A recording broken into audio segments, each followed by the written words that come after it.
Millions of kids struggle with learning, processing, and social emotional difficulties.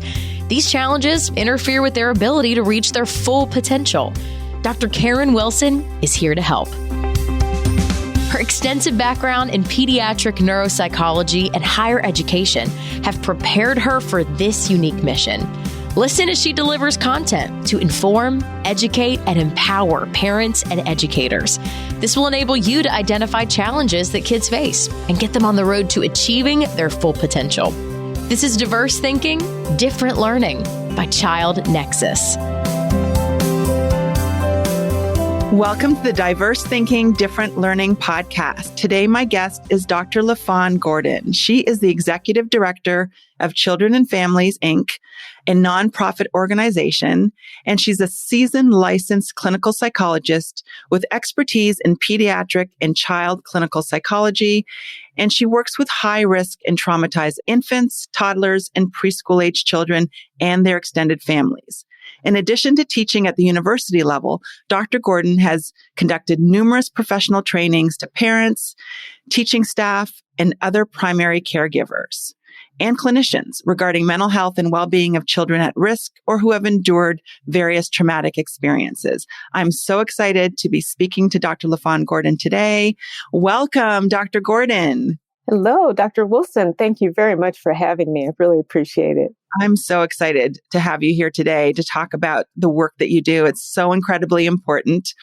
I'd love to jump in and just talk about your why for doing the work that you do, because it has such a great and tremendous impact on families and really moves the needle for so many kids and their families. Talk to me a little bit about why you do the work you do, how you got into this particular field, because the field of clinical psychology is so broad. How did you settle in on this particular area, and why do you do what you do? Oh, sure. Well, you probably yourself have had the experience when, going back into those days of being in graduate school and a lot of the training being centered on first starting with school-age children and then moving on throughout development, but very little as it relates to children under 5. And that was always my interest. Initially I wanted to, of course, be a pediatrician. And when I realized I had a rude awakening that medicine may not be my best suit, especially the science and chemistry. But then when I was required to take psychology classes and the intro to psychology, and that immediately spoke to me, and more so psychology as it related to, I guess, the pediatric population. And then so that's when I started really trying to own in on that particular skill level, starting with birth to 5. And so I would have to say throughout most of my academic time, clinical training, when we do our formal training, I was really trying to figure out where can I get birth to 5 experience? And, just really realizing that mental health doesn't start in elementary school and grade school. We have to really look at mental health as it impacts even an infant or even that pregnant parent in utero, that unborn child. That's really where the mental health is starting. And so that's why I was very intentional about looking for that type of training experience, clinical experience, and then ultimately become California endorsed in terms of like infant mental health and focusing in that area. And so when I was in, I guess, the public sector working with or being a part of LA County Department of Mental Health, again, I wanted to get into working with the population that was under 5 and working with those who've experienced trauma. And so over time, it was, I have to figure out a way to do this in such a way that we can really make an impact. So ultimately, I left Department of Mental Health and became a consultant psychologist for birth to 5 programs, and really trying to get different programs to see that mental health actually starts here. We have to work with the families. We have to work with the children. So one particular large child development program in South LA. I was their consultant psychologist for 10 years. And almost immediately starting there, they had a training program, or they had students who would be placed at their community organizations or their departments that focus on older adolescents and teens, older people. But they were actually known for their childcare. And they had over 10 childcare centers, but no real attention in terms of mental health and having students being placed there. So when I was the consultant psychologist, I had the opportunity to talk to the executive director and say, mental health starts here too. We have to look at this. And they actually, at the time, had different children who were being kicked out of preschool. And, we started hearing there was a certain type of child that was getting kicked out. They tend to be a male and a child of color. And I really wanted to look at that. And she gave me that opportunity to, okay, but you know what, you can go to each one of our sites, talk to the supervising staff there, and then, find out, what is it that's going on at your school site. And if you have the opportunity to have someone in mental health, coming in, meaning at the time we had our practicum students, if they were assigned to your site, would you be interested in services? So we had some teachers that were basically didn't really understand mental health and that's kind of foreign. Why would a 3-year-old need mental health services? So some said no. And then others said, okay, yeah, sure. Let's give it a try. And it just kind of blossomed into a prevention and early intervention program. And so that really pushed me more into, I really want to look at doing this in a much larger way. And not only for this childcare program, let's see how we can partner with other organizations, educating them on looking at mental health in a different way, not just waiting until the child is older. And then let's try to engage the parents and even the teachers, much sooner. And then have the idea of us being a team. We're working for Team Johnny, and here are all the people involved in his life. So it's almost like this forming a village, I guess, that whole idea of it takes a village, and it really does take a village, but we have to have those individuals who are the agents of change. And it's the parent, it's the teacher, it's the foster parent, all of these individuals. So looking at education in that respect, but then having the importance of mental health, in terms of the child's transition in this environment of school. Right. And I love that you talk about mental health as beginning in utero, because again, oftentimes the focus is on school age mental health and beyond. But we see it. And even if you think about preschoolers, we know obviously when there's a developing baby, all of the hormones that are involved in development, and those hormones impact brain neurochemistry, which is tied to emotions that kids develop. But in preschool, even though kids might not have the language to tell you what it is that they're experiencing in terms of their own mental health, they show you. And they show you by chewing on their shirt, right. By spinning in a circle, by refusing certain things, by behaviors that you talk about, kids getting kicked out of preschool. They're demonstrating by their behaviors what it is that they're experiencing internally. And it sounds like those are some of the things that you can help teachers identify and parents identify. And when you go into the schools and work with these families so early on, you have the opportunity, it sounds like, to have a preventative approach. Right. And really training in well-being as opposed to waiting until a child starts to show mental health issues. Is that what you think as well? Yes, absolutely. And, one of the things that we had talked about when we talked about having this conversation is that, I work with a lot of kids who are struggling with learning, with processing, social emotional challenges, behaviors that impact their daily lives. And so often the treatment focuses on the child who is struggling and trying to get an intervention that focuses on the child and is delivered directly to the child. But your approach is so important because it really focuses on the family. Can you talk about the importance of the family support and the empowering families to support a child who is struggling? Well, it's interesting is, when you think of child therapy, oftentimes, whether it's in private practice or if it's school-based mental health services, oftentimes there's that impression that, okay, the mental health people are going to come and they're going to take care of the child. So you fix them, fix that person. It's almost as if we have a magical wand that we're going to do it. And, every training year, at the beginning of the year, it's the same message to our clinicians who are coming in that we do not want to get caught in that idea that we are the miracle workers. And because of our field, that we know more than the teacher or the parent. And in fact, they are the change agents, not us. We are not the change agents. We are the facilitators, is my opinion.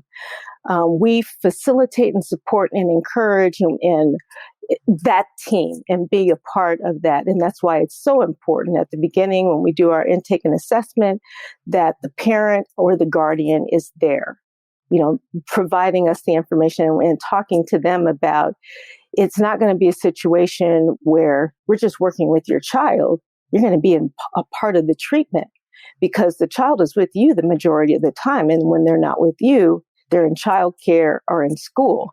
And so that's why we need that teacher to be a part of this team and to really see that what you say and what you do impacts directly what's happening with this child. What we say and do, we're only with the child and with you 35, maybe 45 minutes out of a week. So that part cannot be more important than this other critical part here. And this is why it's so important to have that parent involved. So even if it's school-based or center-based mental health services, we're informing the parent that we're going to be calling you every week. We're going to be trying to schedule times with you because we want to find out what's happening with you. And then it's the same with the teachers. And that's I think the beauty of what's happening now. And I don't want to say beauty by demeaning, all of this that's going on right now in this year. But there's a part of, this dealing with this, I keep calling it the pandemics of this year, the pandemics related to our health crises, as well as the pandemics related to social injustice, how it keeps creeping up, and even more so in education right now, and how it's becoming very difficult, even for our families right now, to deal with the challenges. It still gives us an even more unique opportunity to get engaged with the parents, because now we have an opportunity to essentially virtually be in their space, if they allow us, through our telemental health. Whereas, we both know telemental health has been around. This is not really new technology. It's just one of those things that now we almost don't have a choice. We have to embrace it if we want to stay connected, to our clients. And I feel like we have very much embraced it and need to do more. I don't see it leaving. I see us having a combination of both in our work. And as we say to our families now, it's interesting watching our families on the other screen and talking to them in a very different way about the struggles that they're having. And it feels more personal. And it feels more engaged, where we can see the child right there and the parents saying, see what I mean? And we're able to actually support the parent in almost being like the play partner, if you will, and then being able to also offer some time privately for the parent virtually, and being, I think, a little bit more real about what they're struggling with. Whether it's their jobs being jeopardized or they're having to multitask now with their child. I have to say, I was really surprised that we had families who wanted to continue services because of all of the things that they are juggling. But it's been really nice to see. And now we're just starting to get more and more referrals of, no, we still need this. We still want this. And let's figure out how we can do it, even though we're not able to do it face to face at the centers or the schools. Right. So it sounds like the telehealth modality has actually been beneficial, because one of the things you're saying is that you're seeing them in their environment, and that is helping you to better help them. Yes, most definitely. So I know that your work is focused on empowering families and building that, that family cohesion. And that has been so tremendously helpful to so many parents. And it sounds like especially now, you talk about the pandemics, plural. And, we're recording this in 2020 where we have the COVID-19 pandemic, but there are also, like you mentioned, the social justice issues. There's the educational divide that has become more apparent with this COVID-19 pandemic. And so parents are struggling with a lot. If they have kids who are already struggling pre-COVID with learning challenges, with mental health challenges, it can seem overwhelming to them. And it seems to me that the work that you're doing by targeting the family and not just the child who might be struggling accessing Zoom, or his ADHD is impacting his ability to kind of engage in, distance learning, you're really empowering families to develop some coping strategies at a very difficult time. Yes.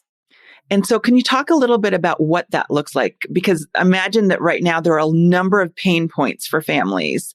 And what are some ways that you are helping? And I know obviously there are probably going to be numerous ways, because everybody's family dynamics is going to be different. Their needs are going to be different. For parents, for example, who may have limitations in terms of resources, who may have limited resources, what are some things that you're recommending for parents to get through this time right now? Well, it's interesting because I have to say, in the last few weeks, just the last few weeks, we've gotten some unusual number of referrals, and I'm just thinking like the three at the top of my head, where children, they are 6 years old, in school virtually, trying to figure out, like a lot of kids, how to use devices, trying to get devices, like with another organization that we've partnered with. They're even just doing a Zoom one-on-one with the parent and the child so that the parent feels proficient in using the device, so that the child can actually be able to use it, and then helping the parent understand for certain children in certain situations, that may be the time where you're going to need some support in either you being present there with the child.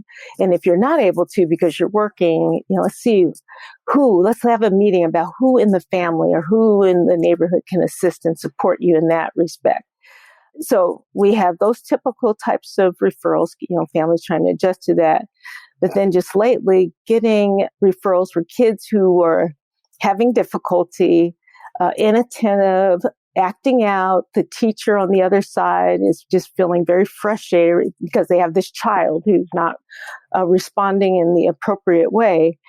And interestingly, a number of our kids in the population we serve have this other issue going on, and it's dealing with serious grief and loss and trauma. And like I said, in the last 2 weeks, I've gotten referrals where all three children have the similar thing that we would see with a lot of kids. But then in addition, when you find out more, they've experienced death in the family.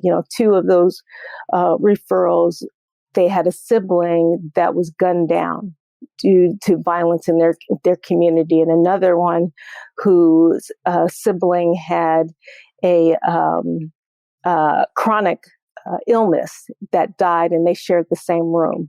And so since then, it's been trying to deal with their own traumas and losses. And now with that overlay of, okay, now I'm expected to function and be focused here, but I can't because I'm going through this horrific type of traumatic event. So in situations like that, we have to support the parent and help the teachers understand that, we also are dealing with some grief and loss and trauma that has not yet been addressed for this child before. We can't expect, this child to sit here and not be thinking and wondering about these things. And so it just brings another part of the treatment that needs to be brought out. And let's talk about, more trauma work with the family. I know one of those parents that I was talking to last week, as she was explaining to me about the horrific things that were going on in her home, including this very same child who's now 6, a year ago, hearing about his brother being shot multiple times, who survived. However, just 3 weeks after that, the friend was there with this child and was shot and killed, not only in front of him, but on top of him.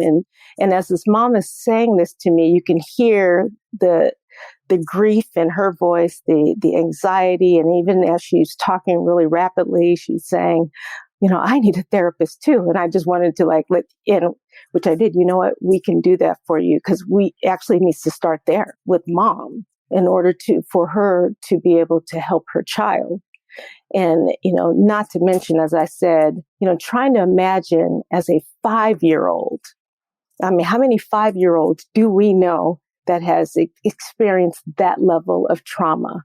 And then we expect this child to now have to deal with, sitting in front of, their tablet and trying to focus when these things have not been resolved. And that's why it's so important to address those things before, jumping into all these other expectations. Right. And that is just, the situation you described is horrific, but it's a reminder that so many kids are struggling with so much more than just accessing Zoom, right? They're coming to the table with grief, with trauma, like you've described, and we have to address those, because we know that level of stress and that level of trauma impacts their ability to interact in the world with people around them, to take in information, to process that information, and to have, a good and purposeful life. And again, we come back to the idea that we can't just treat the child who's grieving and trying to process the trauma. We have to work with the family. And your approach to target the family and the caregivers and the teachers is so important, because you teach them how to emotionally support their children, right? By giving them the tools that they need to take care of their own emotional health. And then they're better equipped to support their children. Right. And so I'm wondering about parents right now who are seeing their kids struggle for a number of reasons. And so obviously, for many parents, it goes beyond learning challenges. It goes beyond your typical, and not that anxiety is typical, but the kind of anxiety you would see that's related to a pandemic situation and being separated from your friends. That for parents where the struggles are so much deeper, that there's grief, there are family members who've passed away, there's trauma in the background in the family, and a child who's experiencing trauma. Can you talk about kind of the benefits of family work for people who might be listening, who are saying, that is my child, or my child has experienced trauma, or family is really dealing with the trauma of grief in our family system? Can you discuss some of the benefits of doing family work for families who are dealing with a number of different issues, and also specifically the caregiver-child relationship intervention and how important that is? Okay. Yeah, I especially love that type of treatment where having the parents see that, you're just not going to, I thought you were just going to work with the child. I don't have any issues. But then when the parents see, no, actually, again, you're the change agent. You are the expert in your child. And we really want to learn from the two of you, the work how the two of you are together. So it's interesting because in traditional child play therapy, a lot of it is, client-centered, following the child's lead. So child-centered therapy, but then having the parent be involved in talking about and almost educating that parent or caregiver that, we are all together. We're going to step into the child's world. And we're actually going to play. And a parent saying, I play with my child all the time. What is that? And it's like, okay, but this will be a little bit different in terms of a play. So we start with doing, as far as our baseline and looking at that relationship, we use a particular tool that kind of assesses the parent-child level of relationship, if you will, like, where is it, and try to build on that. So we record it for the parent, and then we look at how the idea is to help the parent see in a different perspective. It's easy to look from the parental perspective or being the parent in charge. But then when you start to really put yourself in your child's shoes and what your child is hearing from you, you think that you're being clear in your behavior and what you're saying. But if you think about, okay, how did my child receive this? My child reacted in this way, and it wasn't satisfactory to either one of us. But if you're intentional about, okay, well, how did I say that? And how did I do that? So that would be one, is really kind of challenging as far as helping and educating in terms of, what do you think your child heard? And how did your child respond? Did it have the outcome that you hoped for? And what could have been different? The other is when we're doing this following the child's lead and having the parent is saying, okay, we're both playing. No, you're playing here and your child is playing here, and that's more parallel play. So what we're going to do is more interactive and intentional, and you really following what your child is doing, and then even putting words into what you think your child is doing. That's a whole nother way of looking at the play. And the parent is realizing, you know what, that's not as easy as I thought. Okay, I didn't really realize that. And then especially if you show video recording of, what that looks like, if you have a parent and saying, oh, you know what, that's not the right color. Here, you should use this color. And then being able to sit back and, with the parent or the caregiver and say, so did you notice that? Who wanted that particular thing? Was it you or your child? Oh gosh, I didn't realize that. I remember with another parent showing her a recording of this parent playing with her child, and the child just wanted to run, move his car around, and the parent is following it. The parent and I had talked about the importance of her following his lead, trying to understand what he's trying to communicate so they can, speak the same language to some extent. And the parent, for example, got caught on the color of the car and she turned it into an academic exercise. And he just wanted to play. and she kept asking, what color is this? And he's ignoring her. And then he says, green. And she turns it, no, it's not green. It's, she gave it another fancy name. And then it just turned into something else. And you can feel him getting frustrated. And so it was a great opportunity to show her what happened in the play, because then all of a sudden he didn't want to play with her anymore. And he started acting out. And then she interpreted it as, he does this all the time. He's not listening to me. But to help the parents see, well, let's just see, how that play changed for him. And so she's like, oh, I get it now.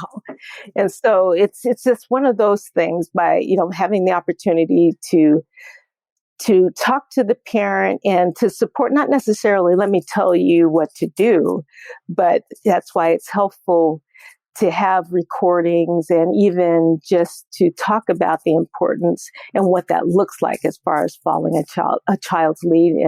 And then let's work together in helping you and your child communicate in such a way that your child gets his or her needs met and you get your needs met. Right. So it's really changing the communication style in a relationship in that way, as an example.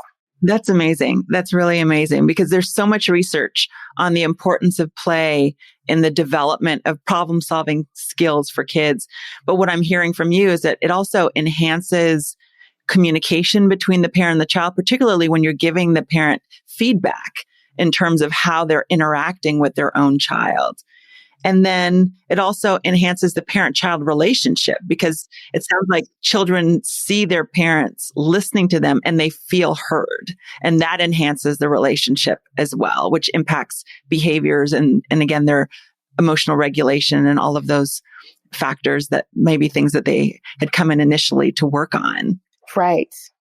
And building circles of communication. That's the other thing. Like when you're wanting to scaffold the development of the child is, helping the parent understand that you, for example, may initiate some type of communication into your like, for example, you were showing your child a particular toy, like, oh, and then your child is now responding to, okay, yeah, what is that? But then you building on what your child brought to you so that you can, build more and more circles of communication so that the two of you are speaking the same language, but at the same time, you're also enhancing their development, in that particular, whatever that developmental domain is. Right. It's like the social communication improves, the language skills improve, and you target more than just one particular area where it might be an emotional regulation was the reason why they're initiated therapy, but now you're working on all of these other skills that benefit the entire family. Right. Their communication and their overall well-being, which is brilliant. So I think for me, the take-home message that is so important is that parents are the change agents and that therapists, the clinician, they are the facilitators. And that is so important because again, where we started was when kids are struggling, we often look to someone else to help them and help address the issue, wherein in fact, we can probably have better outcomes when we involve the whole family in the intervention. Yes. Dr. Gordon, it was just so great having you on the show today. This information that you shared is so important and so valuable for families, particularly those who are struggling right now at a very difficult time in our history. If people want to speak with you further, would like to get in touch with you, what is the best way for them to get in touch with you? They can certainly call at 424-254-8128, and that's Children and Families, Inc. Or you can always email me directly at lgordon@Children and Families, Inc. And then we also have Facebook, and we're getting our social media up and going. All right. And I'll make sure that we put links to your website and to your Facebook page in the show notes so that, again, once this episode goes live, people can get in touch with you because I just think the work that you're doing is so important. And I'm thankful for you and for the work that you're doing. Thank you so much for coming on the show today. I really appreciate you and appreciate you sharing your expertise with our listeners. Thank you. Thank you, Dr. Wilson. Dr. Gordon reminded us that there are so many kids who are struggling with more than just learning challenges. And she explained beautifully why we have to address grief and trauma before tackling a child's learning and behavioral challenges. She also expressed why we have to provide emotional support to parents and caregivers when a child is struggling. I hope that you learned something from this episode, and I hope that if you found the information helpful, that you will share the information with someone else. I also hope you will tune in next week when our guest will be Dr. Kathleen Carroll Ray, and she will share with us some mindfulness techniques and breathing exercises that are helpful to alleviating emotional distress, anxiety, and emotional dysregulation. Thanks so much for listening, and I hope you'll tune in next week. Thanks for listening to Diverse Thinking, Different Learning by Child Nexus. For more resources, visit us online at childnexus.com.